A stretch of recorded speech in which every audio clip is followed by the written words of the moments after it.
السلام علیکم ورحمۃ اللہ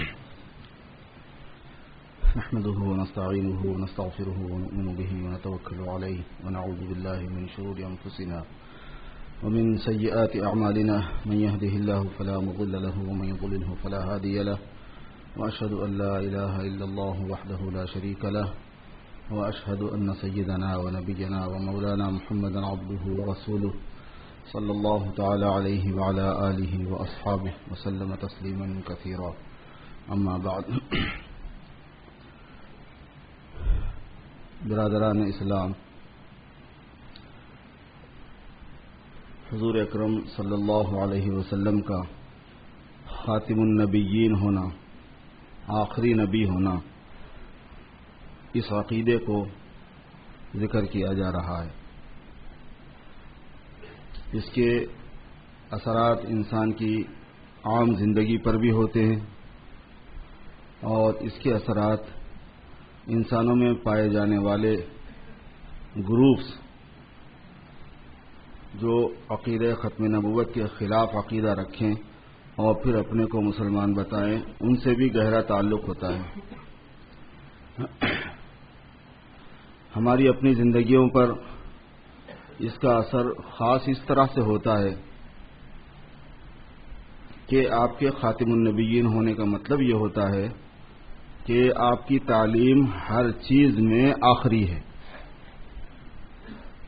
آپ خاتم النبیین ہیں، آپ آخری نبی ہیں، آپ سب سے بڑے نبی ہیں، تو آپ نے جو تعلیم دی اور زندگی کے جس شعبے میں دی وہ آخری ہے، بالکل اس کے آگے نہیں ہو سکتا، اور جو ہوگا وہ دھوکہ ہے، فضول ہے اور کامیاب نہیں کرے گا.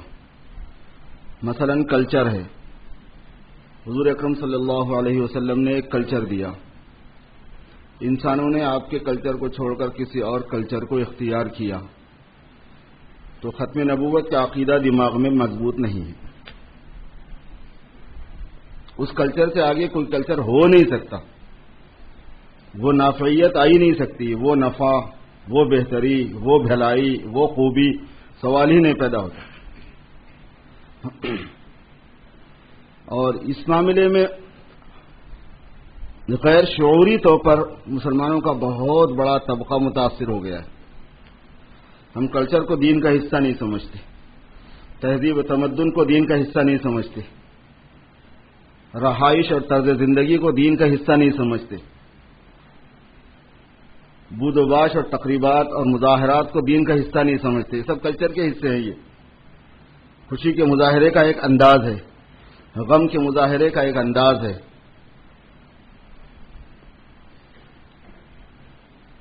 رہنے سہنے کا ایک انداز ہے، پہننے اوڑھنے کا ایک انداز ہے. حضور اکرم صلی اللہ علیہ وسلم کی رہبری اس میں موجود ہے. اگر رہبری نہ ہو تو وہ ناتمام بات ہوگی. اور اللہ نے فرمایا الیوم اکملت لکم دینکم، میں نے دین مکمل کیا.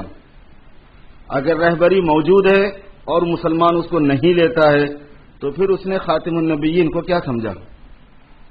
کیا خاتم النبیین ہونا اس نے سمجھا؟ تو زندگی پر اس کا بڑا اثر ہے، عقیدوں کے اندر اس کا اثر پڑتا ہے، عبادات میں اس کا اثر پڑتا ہے.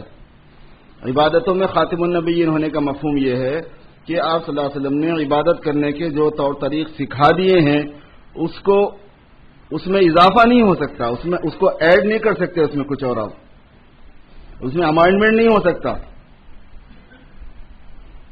بدعت اسی لیے تو بدعت بری ہوتی ہے.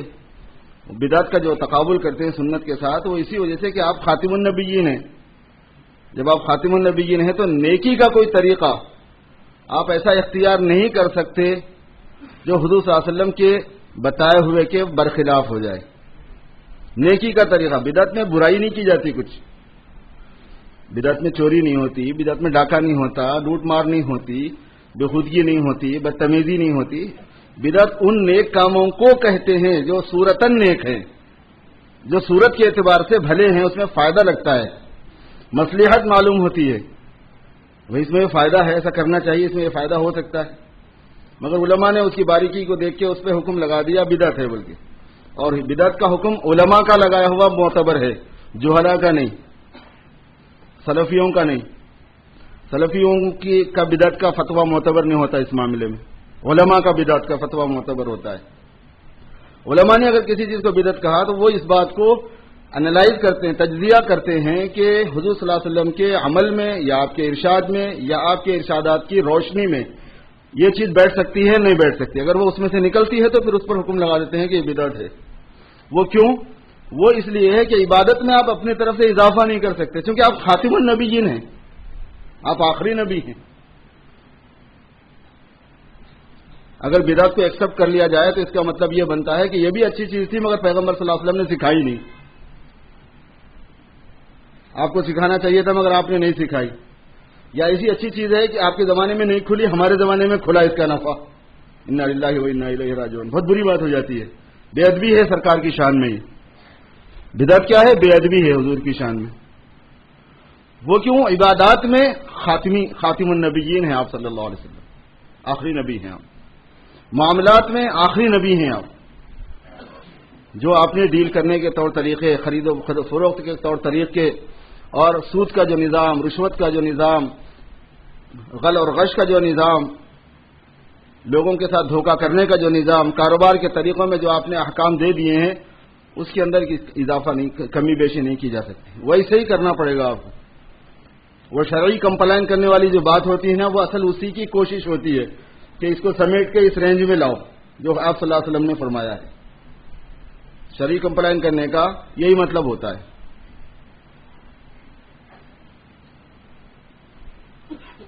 معاشرت ہے، طرز زندگی، حقوق اور رائٹس، عورتوں کے، مردوں کے، ماں کے، باپ کے، اولاد کے، بھائیوں کے، بہنوں کے، پڑوسیوں کے حقوق ہیں بنے ہوئے، دوستوں کے، استاد کے، پیر اور شیخ کے، مرید کے حقوق ہیں بنے ہوئے۔ یہ معاشرت سے تعلق رکھتے ہیں، اور اسی معاشرت میں کھانا پینا، رہنا سہنا، حتیٰ کہ ڈیکوریشن، گھر کا بنانے کا طور طریق، گھر کی وضاقت، ان سب میں ہے تعلیمات۔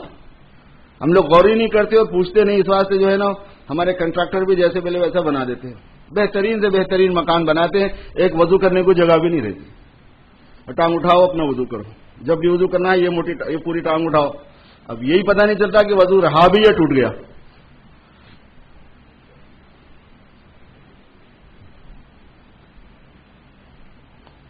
اور پھر دوسری بات یہ ہے کہ اگر وضو ادب سے نہیں کریں گے تو نماز ادب سے نہیں پڑھ سکتے آپ۔ یہ میں نے اپنے شیخ سے سنا ہے۔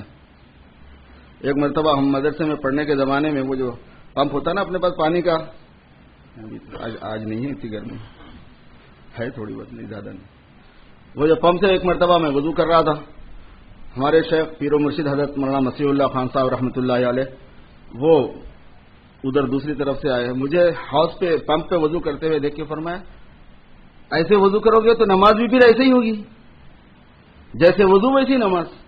تمہارے وضو میں خشوع خضوع اطمینان نہیں ہے، آداب اور مستحبات کی رعایت نہیں ہے، تو تمہاری نماز بھی پھر ایسی ہوگی کہ اس میں آداب و مستحبات کی رعایت نہیں ہو سکتی۔ اسی وجہ سے اسباغ وضو اور احسان وضو کا ذکر ہے، من اسبغ الوضو، وضو کو کامل کرنا، مسواک بھی ہونا اس میں، بیٹھنا بھی اس میں،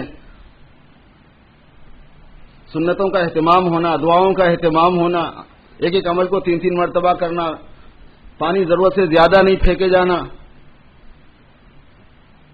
آپ نے فرمایا کہ اگر آپ بہتی ہوئی نہر پر بھی وضو کر رہے ہوں تو آپ کو پانی میں اسراف کا حکم نہیں ہے، اجازت نہیں ہے۔ بہتی ہوئی نہر پہ کھڑے ہو کر بھی کوئی آدمی وضو کرے اور یہ سوچے کہ اسی میں تو پانی جا رہا ہے، میں جتنا چاہے استعمال کر لوں، اجازت نہیں ہے۔ پانی اللہ کی قدرت سے جا رہا، اللہ کا نظام ہے، آپ نے جتنا یوز کیا وہ آپ کے اکاؤنٹ میں آئے گا، اور 3 مرتبہ سے زیادہ فضول ہے اس بات کا وضو۔ تو خیر یہ اس بات میں کہہ رہا تھا، گھر میں عبادت کی جگہ ہوتی ہے، گھر میں عورتوں کے لیے اعتکاف کی جگہ ہوتی ہے، گھر میں پردے کا نظم ہوتا ہے، جب آپ داخل ہو مکان میں، اگر مردانہ داخل ہو رہا ہے تو اس کا ڈیزائن ایسا ہونا چاہیے کہ اگر اچانک بھی عورتیں اندر سے بیٹھی ہوئی ہوں تو وہ سامنے نہ آ سکیں۔ بہت سے گھروں میں ہوتا ہے کہ جیسے آپ داخل ہوتے ہیں تو دیوار ہوتی ہے، پھر اس کے بعد آپ ذرا مڑ کے جاتے ہیں تو پھر اندر گھر کا حصہ شروع ہوتا ہے، بہترین سیٹ اپ ہوتا ہے وہ۔ گھر کی وضاقتہ جو ہے وہ اس کا ایک خاص انداز ہے. غیر مسلم مثال کے طور پر اوم لکھتے ہیں اپنے گھر پہ، مسلمان لکھ سکتا کیا؟ ایک معاشرت ہے جو ہمیں دی گئی ہے. غیر مسلموں کے کلر کرنے کا ایک خاص انداز ہے ہمارے انڈیا میں. وہ پیلی پٹیاں لگاتے ہیں، دہلیز کو سب پیلے پیلا یلو کلر کرتے ہیں اور فلاں خاص لال پٹی اس کے ساتھ میں دیتے ہیں، گیرو لگاتے ہیں. اسلام میں اجازت نہیں ہے اس بات کی. معاشرت ہے کہ ہمارے گھر اور گھر کے بننے رہنے سہنے کا ایک انداز دیا گیا ہے، پہننے اوڑھنے کا ایک انداز دیا گیا ہے، کھانے پینے کا ایک انداز دیا گیا ہے، ایک طرز زندگی ہے ہماری. خاتم النبیین ہونے کا مضمون اس میں شامل ہوتا ہے. آپ آخری نبی ہیں، اگر آپ نے یہ طریقہ دیا ہے بس ختم، اس کے آگے نہیں ہے کچھ. اور اس پہ خوش ہونا اور اس پہ فخر ہونا، اس پہ شرمنا نہیں، شرمانا دوسرے کو. بھئی سب سے کامل تعلیم ہمارے پاس ہے، تم یہ بےہودہ لوگ ہیں، کھانا نہیں آتا کچھ نہیں آتا. ہم لوگ خود ہی شرم جاتے کہ اگر ہم نے سنت کے مطابق رہنا سہنا کھانا پینا رکھا ہماری حیثیت کیا ہو جائے گی. سنت پر عمل کرنے کی وجہ سے جو حیثیت بندے کی بنتی ہے وہ کسی اور چیز سے نہیں بنتی. میں بتا رہا ہوں آپ بھئی یہ سنت کے مطابق چلتا ہے. اور جو سنت سے بچ کر اپنی حیثیت بنانے کو جاتے ہیں نا، تو دیکھو پوری دنیا میں مسلمانوں کی حیثیت کیا ہے. آج پوری دنیا میں مسلمان کی حیثیت سنت پر عمل کرنے کی وجہ سے نہیں ہے، سنت چھوڑنے کی وجہ سے. کسی کا جھوٹا چاٹ کے اور اندھی تقلید کر کے اس کو اپا کرنے سے، اس کے پیچھے پیچھے کرنے سے تھوڑے ہی آپ کوئی باعزت ہو جاتے ہیں. اس کے طور طریقے کو اختیار کرنے سے تھوڑے کوئی آپ محترم ہو جاتے ہیں. وہ تو ذلیل ہو جاتے ہیں. ذلت دکھنی نہیں ہے، آنکھوں پہ اندھاپن ہے. ذلیل یہ ہے کہ سامنے والا یہ فیل کر لیتا ہے کہ دوسرے مذہب کا ہے، دوسرے کلچر کا ہے، پھر مجبور ہے مجھے فالو کرنے پر، پھر مجبور ہے میرے طریقے پہ چلنے پر، پھر یہ میرے پیروں میں پڑا ہوا ہے، پھر یہ میری جوتیوں میں پڑا ہوا ہے. یہ عزت ہے بے عزتی ہے آپ کے پاس؟ آپ کے پاس ہوگی عزت. میں نہیں سمجھتا کہ علماء کرام کے پاس بھی عزت ہے. یہ تو بے عزتی ہے. سنت والے طریقے کو چھوڑ کر زندگی گزارنا بے عزتی ہے. اور اپنی تو بے عزتی ہے ہی، اپنے بڑوں کے نام پہ بھی دھپا لگانا ہے، بٹا لگانا ہے. یہ بتانا چاہ رہے ہیں کہ انہوں نے کچھ صحیح طرز تعلیم علم دی نہیں ہم کو، حالانکہ آگے چل کے پھر انسانوں کو آنا اسی راستے پر ہے. ایک قاعدہ ہے، ساری دنیا گھوم پھر کے سر مار کے ہر جگہ پہ تجربے کر کے ہر قسم کے مشاہدے کر کے آئے گی تو جناب رسول اللہ صلی اللہ علیہ وسلم کی غلامی میں آئے گی. نہ کہیں جہاں میں اما ملی، جو اما ملی تو کہاں ملی. بس آپ کو پتا ہے دامن رحمت حضرت محمد الرسول اللہ صلی اللہ علیہ وسلم میں ہی پناہ ملے گی. چاہے عقائد ہوں، چاہے قوانین ہو، چاہے دستور ہو، چاہے معاشرت ہو، چاہے طرز زندگی ہو، چاہے کاروبار ہو، کچھ ہو، آخر انسان اس نتیجے پہ پہنچے گا کہ کامیابی کی زندگی تو وہی ہے. راحت اسی میں ہے، سکون اسی میں ہے، امن اسی میں ہے، عزتوں کی حفاظت اسی میں ہے، جانوں کی حفاظت اسی میں ہے، مالوں کی حفاظت اسی میں ہے، انسانیت کی حفاظت اسی میں ہے، اور انسانوں کے حقوق اور تقاضوں کی رعایت اسی میں ہے. آپ دیکھ لیں گے قیامت سے پہلے اللہ پاک دکھا کے ہی چھوڑے گا، کیونکہ اللہ نے فرمایا کہ الحق یعلو ولا یعلی، حق مغلوب ہونے کے لیے نہیں ہوتا. هو الذي ارسل رسوله بالهدى ودين الحق ليظهره على الدين كله ولو كره المشركون. نہیں ماننے والوں کو کتنا ہی ناگوار ہو، اللہ نے اپنے رسول کو حق و ہدایت کے ساتھ میں بھیجا ہے اور اس کو غالب کرے گا. تو دنیا جتنے چاہے سر مارے، تجربے کرے، اس کو اس نتیجے پہ پہنچنا پڑے گا کہ بھئی بات وہی ہے ہر ایکشن میں جو جناب رسول اللہ صلی اللہ علیہ وسلم سے ثابت ہے. یہ تہذیب و تمدن چلنے والا ہے، سمجھ رہے ہیں آپ، جو اسلام کے خلاف ہے وہ چلنے والی چیز نہیں ہوتی. وہ بگاڑنے کے لیے تھوڑے دن جب بگاڑ حد سے زیادہ ہو جائے گا تو پھر انسان بیک ٹو پیویلین ہو جائیں گے. مگر ہمیں اس کا تجربہ کرنے کی کیا ضرورت ہے؟ اور تجربہ کر کے ہمیں اپنی آخرت برباد کرنے کی کیا ضرورت ہے؟ اور تجربہ کر کے اسلام کو بدنام کرنے کی کیا ضرورت ہے؟ اور تجربہ کر کے اپنے اسلام کے جو بڑے ہیں ان کو بدنام کرنے کی اور ان کی عزتوں پہ دھپا لگانے کی کیا ضرورت ہے؟ اسی لیے خاتم النبیین ہونے کے مضمون میں یہ بات شامل ہے کہ ہمارے گھر کی بود و باش، طرز زندگی، رہن سہن، ان سب چیزوں میں آپ صلی اللہ علیہ وسلم والے فہم و فکر کو اور آپ کے علم کو لے لیا جائے. ایک اس کا اثر یہ ہے میرے دوستو. اور ایک بات اور ہوتی ہے جس کی وجہ سے یہ مضمون عموماً ذکر کیا جاتا ہے کبھی کبھی، وہ یہ ہے کہ بعض لوگ اپنے کو مسلمان بولتے ہیں اور کلمہ پڑھتے ہیں. ان سے پوچھو تم کیا پڑھتے ہو، وہ کہیں گے ہم کلمہ پڑھتے ہیں. لیکن ان کے عقیدوں میں ختم نبوت کے خلاف کا عقیدہ پایا جاتا ہے. ختم نبوت کے خلاف کے عقیدے کا مطلب ہوتا ہے کہ نبی اکرم حضرت محمد الرسول اللہ صلی اللہ علیہ وسلم کے بعد کسی اور نبی کے آنے کو وہ مانتے ہیں، اس کی پاسبلٹی کو وہ مانتے ہیں، اس کا امکان تسلیم کرتے ہیں، پھر اس کے بعد میں اس کا وقوع بھی یعنی وہ ہوا ہے اس کو بھی تسلیم کرتے ہیں اور کہتے ہیں لا الہ الا اللہ محمد الرسول اللہ۔ تو اس میں وہ لوگ گمراہی پر ہوتے ہیں اور پلس اس کے ساتھ فراڈ کرتے ہیں۔ بھئی ایک آدمی یہ کہے کہ میں عیسائی ہوں یا عیسائیت کی میں تبلیغ کر رہا ہوں، غلط کام کر رہا ہے، وہ کوئی اچھا کام تو نہیں کر رہا ہے، لیکن فراڈ تو نہیں کر رہا نا، دھوکہ تو نہیں دے رہا آپ کو، وہ بتا رہا ہے کہ ہاں میری عیسائیت یہ ہے۔ ایک ہے عیسائیت آسمان سے آئی ہوئی، وہ تو ہے ہی نہیں ان بیچاروں کے پاس، آسمان سے آئی ہوئی عیسائیت نہیں ہے یہاں پہ، زمین پہ پائی ہی نہیں جاتی اس وقت۔ آسمان سے آئی ہوئی موسویت جو ہے نا وہ زمین پہ پائی ہی نہیں جاتی، وہ نہیں ہے جو ان کے پاس، جس کو وہ اپنا بتاتے ہیں وہ بتائیں کہ ہم اس کی تبلیغ کر رہے ہیں مثال کے طور پر، تو نا فراڈ تو نہیں کر رہا وہ آپ کے ساتھ، دھوکہ تو نہیں دے رہا۔ بدھسٹ جو ہے اگر وہ تبلیغ کرتا ہے اپنی، برہمن اپنی تبلیغ کرتا ہے، غیر مسلم اور مشرک اپنی کرتا ہے، دہریہ ملحد جو اللہ کو نہیں مانتا وہ اپنی بات بولتا ہے، تو بول کے بول رہا ہے کہ میں نہیں مانتا ہوں، میرے سامنے والے کو پتہ بھی چل جاتا ہے۔ کچھ گروپ مسلمانوں میں ایسے ہیں جو اپنے کو مسلمان بولتے ہیں اور ہے نہیں وہ مسلمان۔ اب سادے مسلمان کو کیا معلوم، سیدھے سادے آدمی کو کیا اندازہ ہوگا کہ یہ بندہ کیا بول رہا ہے؟ تو ایسا کوئی عقیدہ جس میں حضور اکرم صلی اللہ علیہ وسلم کے خاتم النبیین ہونے کے خلاف ہوگا، وہ آدمی کو ایمان سے نکال دیتا ہے، وہ غیر مسلم بنا دیتا ہے، اس کو مرتد بنا دیتا ہے، اور جس آدمی کو وہ فالو کر رہے ہیں وہ سب سے پہلے غیر مسلم ہوتا ہے۔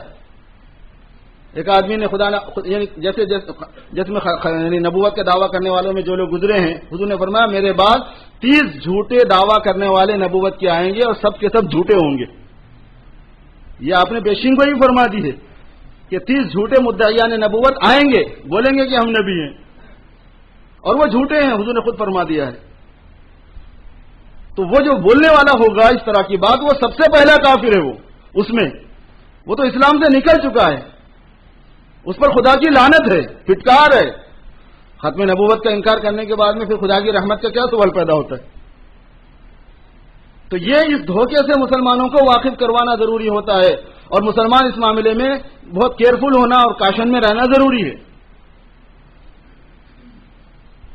جتنے ایسے لوگ ہیں کہ جو ختم نبوت کے عقیدے کے خلاف کا عقیدہ رکھتے ہیں کہ آپ کے بعد کوئی اور نبی آیا تھا، مثلا کوئی کہے غلام احمد نبی تھا، قادیان کا جو تھا، کافر، وہ خود بھی کافر ہے، اس کو ماننے والا بھی کافر ہے، غیر مسلم ہوتا ہے وہ۔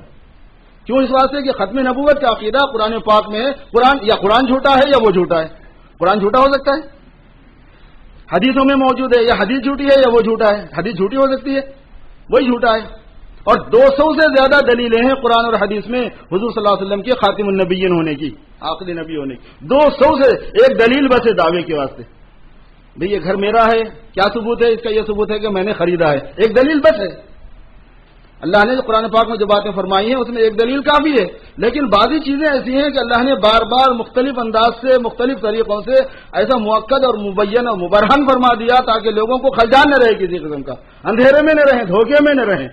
اس سے زیادہ آپ نے فرمایا، اب اندازہ لگائیے۔ پھر اجماع امت، پورے امت کا اس بات پر اتفاق کہ آپ صلی اللہ علیہ وسلم آخری نبی ہے، قیامت تک کوئی نبی نہیں آئے گا، سارے عالم میں کوئی نبی نہیں آئے گا، سارے عالم کے لیے آپ نبی ہیں اور قیامت تک کے لیے نبی ہیں، سارے عالم کے لیے ہیں اور قیامت تک کے لیے ہیں، سارے ملکوں کے لیے ہیں، سارے بر اعظموں کے لیے ہیں، سارے جزیروں کے لیے ہیں۔ ہمارے ساتھی مسجد کی تعمیر کے سلسلے میں آپ کے پاس آئیں گے، تھوڑا سا آپ حصہ لیجئے بہت ہمت اور حوصلے کے ساتھ۔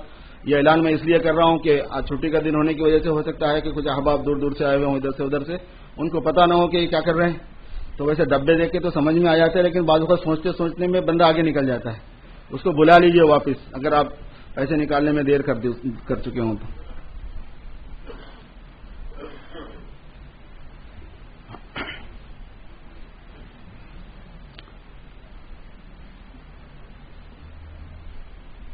برائے مہربانی فراخ دلی کے ساتھ ذرا حوصلے کو بڑھا کے، اور جو مسلی ہمارے ریگولر ہیں ہمیشہ کے آنے والے، ان سے بھی میں نے کہا تھا کہ ذرا اپنا ریشو بڑھا دیجئے، ڈالتے تو ہیں 5 ڈالتے ہیں تو 10 ڈال دو، 10 ڈالتے ہیں تو 15 ڈال دو، 15 نہیں تو 12 کر لو، تھوڑا آپ اوپر آ جاؤ، تھوڑا ہم نیچے آ جاتے۔ ایسا کرو، 20 والے 25 کر دو، تو اس سے ہوگا یہ کہ تھوڑے دنوں میں انشاءاللہ اتنی رقم آپ کے پاس ہو جائے گی کہ یہ مسجد کا کنسٹرکشن شروع ہو سکتا ہے۔ ایسا کر کر کے آپ لوگوں نے 1 ملین جمع کر دیے ماشاءاللہ، 1 ملین سے زیادہ روپیے مسجد میں جمع ہے۔ روپیہ نہیں ہے، ڈالر ہیں، مگر ہم لوگ روپیہ بولتے ہیں، ڈالر مراد لیتے ہیں۔ اور یہ سب آپ لوگوں کا تعاون ہے، ہمت کی بات ہے، آپ لوگوں کی حوصلے کی بات ہے، ہم مشکور ہیں آپ کے، شکریہ ہے آپ کا، لیکن یہ ہے کہ ایک کام ہونا ہے، تو اس کام کے لیے یہ 1 ملین کافی نہیں ہے، وہ تو 7 ملین کا پروجیکٹ ہے۔ مقبول بھائی بیٹھے ہوئے ہیں، وہ تو 13 سے نیچے آتے نہیں، وہ بولتے 13 ہونا، بھائی 13 کی گنجائش یہ پبلک میں نہیں ہے، 7 تک جائیں گے 10-12 سال میں۔